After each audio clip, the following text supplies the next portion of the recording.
7 of the craziest F1 season openers. Everyone eagerly anticipates the start of an F1 season, but these 7 season openers really did live up to expectations and beyond. 2002 Australian Grand Prix. The 2002 season started with a bang, literally, when Rubens Barrichello and Ralf Schumacher collided on the run down to turn 1, triggering an enormous collision involving 8 cars. As the race went on, incidents continued. Trulli crashed out of second place, Coulthard lost the lead as the safety car came in, and Montoya and Schumacher duelled for the lead. Schumacher came out on top and went on to win ahead of Montoya and Raikkonen, but all eyes were set on the battle for 5th. Mark Webber, driving for Minardi in his first race, was coming under pressure from Mika Salo's Toyota. In the closing laps, Salo attempted to overtake but spun, which gave Mark Webber and Minardi their first points in over 2 years, and the result was so popular that they were allowed to go up onto the podium and celebrate. 2009 Australian Grand Prix. The remarkable rise of Brawn GP from the ashes of Honda was the big story at the start of 2009. But whilst Jenson Button completed a flawless lights to flag victory at Melbourne to kickstart one of the most amazing stories in motorsport, things behind him weren't as straightforward. At the end of the race, everything kicked off, with Kubica making a move on Vettel for second place, but the two collided, putting them both out of the race. This caused the race to be finished behind the safety car, with Jenson Button winning ahead of teammate Barrichello, with Jarno Trulli in third place. But the drama wasn't over yet. After the race, Trulli was penalised for overtaking Hamilton behind the safety car, putting the McLaren driver on the podium. Things weren't quite as they seemed though, because at the next race in Malaysia, after further investigation, it was found that McLaren and Hamilton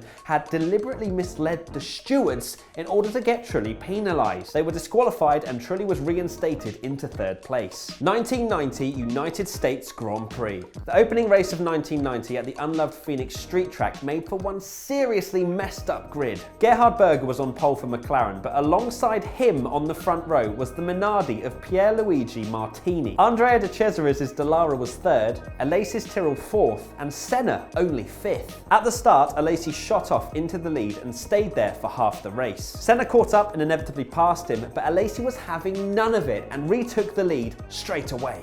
A lap later and Senna made the move stick. But Alessi carried on to finish an amazing second place to show exactly what he is capable of.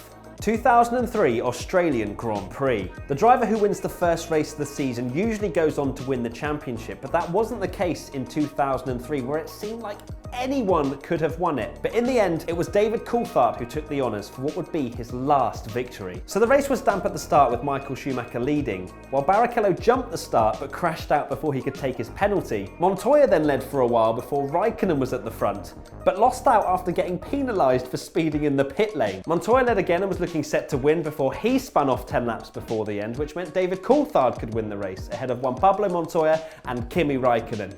Schumacher was only 4th, meaning that the 53 consecutive podium streak that Ferrari had going was at an end. 1980 Argentine Grand Prix. The Buenos Aires circuit in Argentina often produced some exciting racing, but in 1980, a crumbling track surface only added to the drama. Alan Jones, Jacques Lafitte, Gilles Villeneuve, and Nelson Piquet engaged in a fierce battle. The broken track surface made conditions difficult, and they all went off the track at some point. After Jones made a pit stop, he charged back through the field to take the victory from Piquet. Lafitte retired with an engine failure, and Villeneuve's suspension broke, which allowed Keke Rosberg to score his first podium for the Fittipaldi team. Further back, Alain Prost finished 6th to score a point in his very first race. 1955 Argentine Grand Prix.